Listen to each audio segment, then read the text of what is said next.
Hi hello friends, இன்றைக்கி வந்து டே 1 of home business வந்து ஸ்டார்ட் பண்ணியாச்சு. ரொம்ப நாள் வந்து கேப் விட்டுட்டேன். ஸ்டார்ட் பண்ணி கொஞ்ச நாள் சமைச்சு கொடுத்துன்னு இருந்தோம். அப்புறம் வந்து செகண்ட் பேபி வந்து கன்சீவ் ஆகிடவும் கொஞ்ச நாள் அப்படியே விட்டாச்சு. பாப்பா பிறந்து இப்போ 3 மாதம் ஆகுது. இப்போ திருப்பி வந்து நம்மக்கிட்டே கேட்குறாங்க.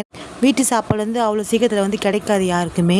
கேட்கவோ சரி, இப்போ நம்ம வீட்டுக்கு ஒரு 4 பேருக்கு சமைக்கிறோம், சேர்த்து ஒரு 3 பேருக்கு சமைக்கலாம். பாப்பா கொஞ்சம் வளர்ந்தா நம்ம கொஞ்சம் அது பெருசாக்கலாம் அந்த சமையலை, வீட்டையும் பார்த்துக்கலாம். வீட்டுக்கு சமைச்ச மாதிரி ஆயிடுச்சு. நம்ம நம்ம பாப்பா நம்மளே பார்த்துக்கலாம், யார்கிட்டயும் விட தேவையில்ல. இன்றைக்கி வந்து ஒரு 3 பேருக்கு வந்து ஆர்டர் கொடுத்துருக்காங்க. ஒரு ஒரு ஆளுக்கு வந்து 4 4 தோசை, ஆளுக்கு 2 2 முட்டை கேட்டிருக்காங்க. குருமா வச்சுருக்கேன்.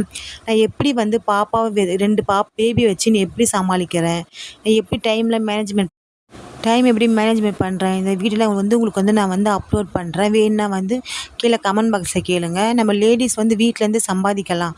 ஓகே ஃப்ரெண்ட்ஸ், பாய். சப்ஸ்கிரைப் பண்ணுங்கள்.